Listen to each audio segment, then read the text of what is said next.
be showing you a technique that I learned while exploring with alcohol inks.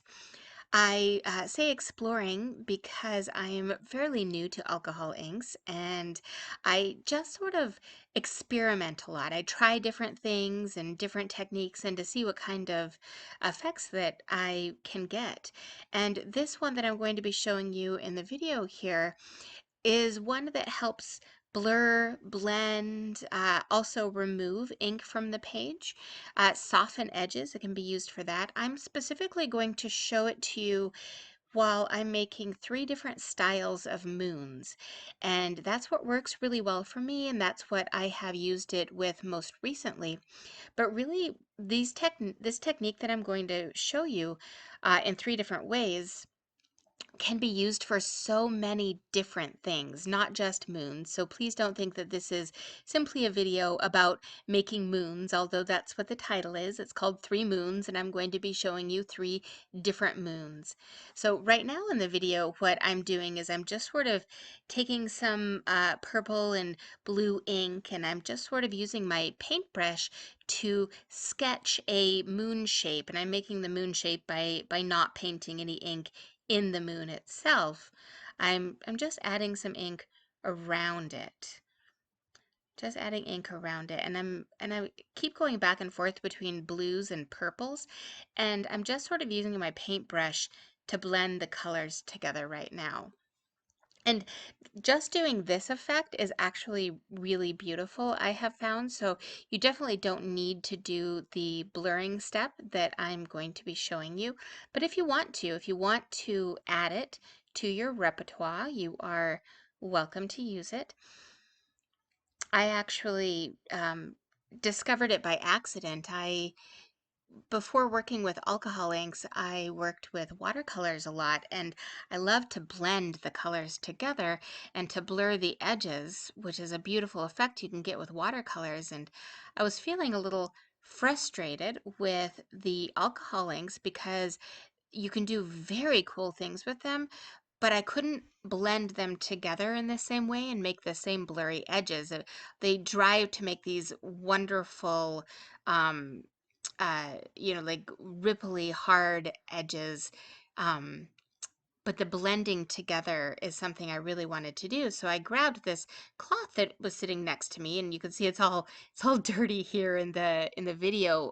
It's for cleaning glasses. It's one of those microfiber cleaning glasses, microfiber cloths for cleaning glasses, and I'm just adding a little bit of alcohol to.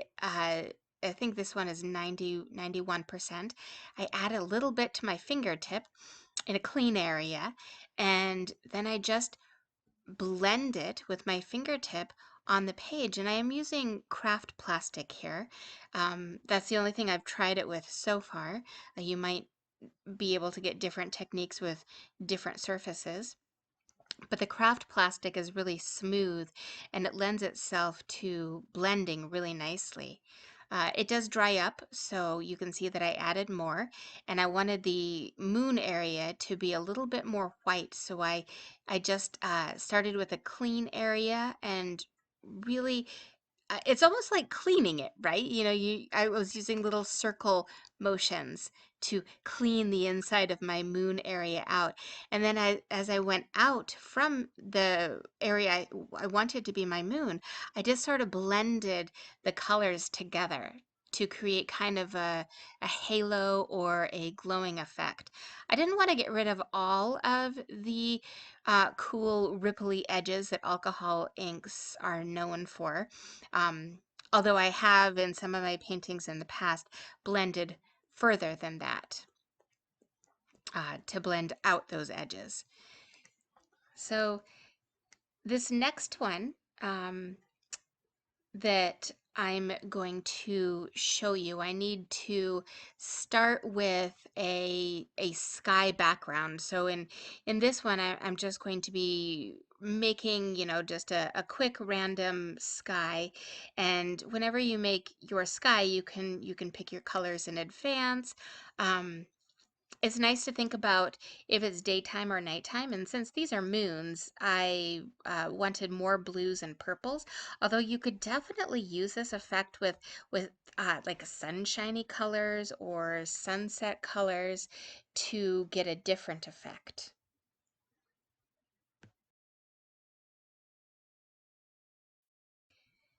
So here I'm really just adding color. I'm just doing a color wash for a background.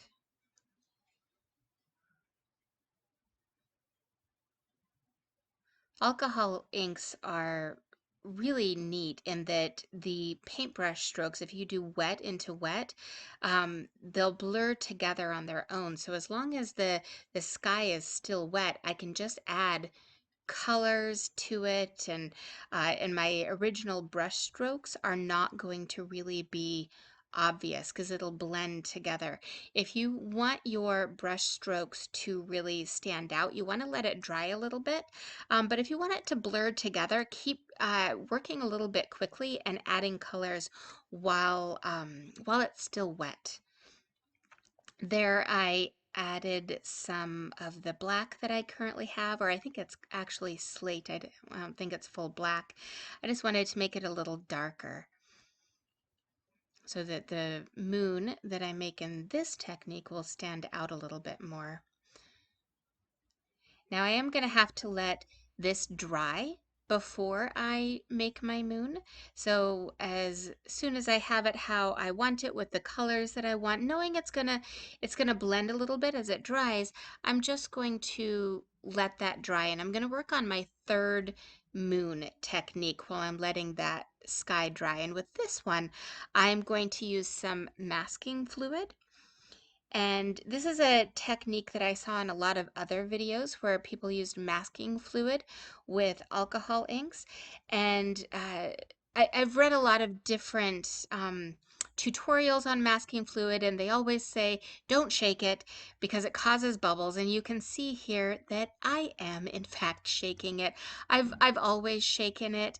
Um, I have found that it is okay if I were really going to need to do detail work where I did not want any bubbles, because the bubbles in the masking fluid can get in the way.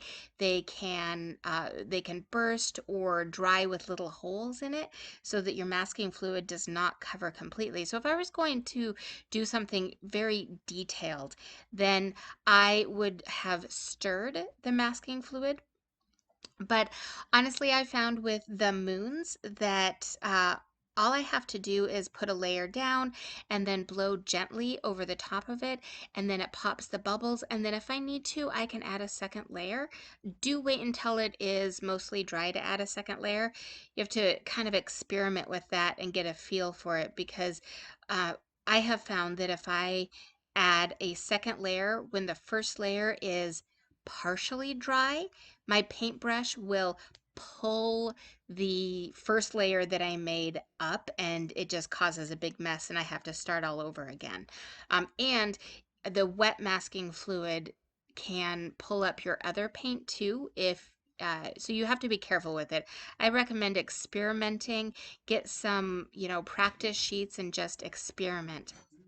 And this paintbrush that I'm using is my dedicated masking fluid paintbrush. The masking fluid tends to ruin paintbrushes. I haven't been able to get it all out. So after ruining a number of paintbrushes by accident and lamenting my lost good paintbrushes, I have learned to dedicate a couple paintbrushes to masking fluid. I have two right now of two slightly different sizes. I have also found that toothpicks work well if you want to do detail masking fluid, like with trees or thin branches or highlights on something. I've used them for masking fluid for masking off areas of mountains where I wanted there to be crisp white snow when I was done with the painting. Okay, so I'm coming back to that second moon area, and I'm doing the same thing with putting some alcohol ink onto the tip of my finger. Now, be careful, because if you drop alcohol splatters onto your painting, then it's going to cause little circles, and I have been very sad about that before in the past. So just be careful. Put your finger off over to the side when you add your alcohol to your cloth. And I have done this with paper towels. It's just that this glasses cleaning cloth works really well. And so here I'm doing the same thing. You can see I'm just sort of cleaning a little bit of the alcohol ink away in a circular motion, and it makes it kind of blurry and blendy. Uh, it, and it kind of, mysterious, I feel anyway. Um, you'll see that I don't get a perfect circle with this technique. The first moon and the third moon are easier for me to get perfect circles. So if that's something that you are very concerned about, I'm not that concerned with perfection. I tend to just experiment and try things. But if you're concerned with having things very perfect, then the first or the second or the third technique, sorry, might be better for you. Okay, so the masking fluid now is completely dry. Well, you can see it's still orange. You can let it dry overnight if you want, but if you touch it and it feels pretty dry, then I have found that it is safe to just go ahead. And again, experiment to see. So here I added a bunch of just straight alcohol right over the top of it, to the whole area. And then I'm adding my sky colors that I want in little droplets on top of the alcohol.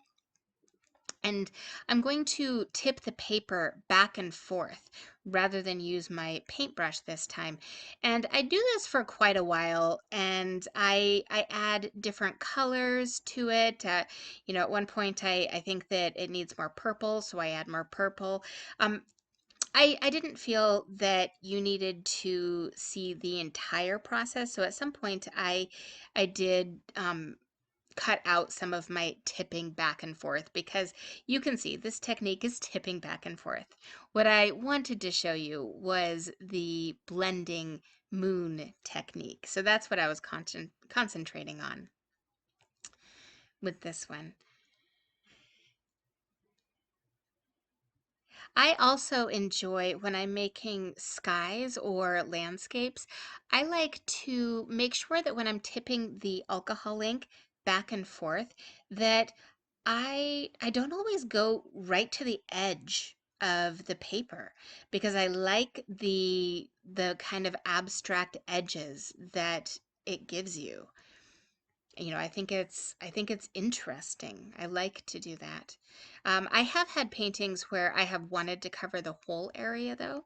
This is pearl white, and I like adding pearl white to skies when it's wet and it's still in the phase where I can like tip it back and forth and I have a lot of ink and alcohol on there, because it just adds some shimmer into the sky. And sometimes when I'm making skies, I tip it back and forth a lot after I add the pearl to get the shiny pearl all over. And sometimes I just do it a little bit so that when it dries, it almost looks like the pearl is um mist or clouds, but they're lit up with the light of the moon, because they're a little bit shiny and sparkly and pearl. Okay, so here I tipped it back and forth a lot. I added some dark purple into the middle because I wanted it to be really dark around where my moon was. You just basically stop whenever your sky is the way you want it. And then with clean fingers, you can see my hands aren't super clean, but my fingertips are. So you want to gently, gently start rolling the edge of the masking fluid. So the ink is completely dry, the masking fluid is completely dry, and I just gently rolled it right off, and then you have a little bit of rubbery stuff to throw away. Okay, so now you have a pretty clear, crisp moon, but if you've ever used masking fluid before, you know that the edges can be a little harsh and sometimes not as uh, sometimes it's a little bit more jaggedy than I would like. So here I put the alcohol ink on a paintbrush. That's a paintbrush that I have the same cloth wrapped around the tip, and I'm going to take it and use it kind of like a marker. Um, and maybe you can do this step with a clear alcohol ink marker of some kind. I don't happen to own any of those, so those weren't available to me. But I'm using it kind of like I would a pencil or a marker, and I'm just sort of um, smoothing it on the edges of the moon.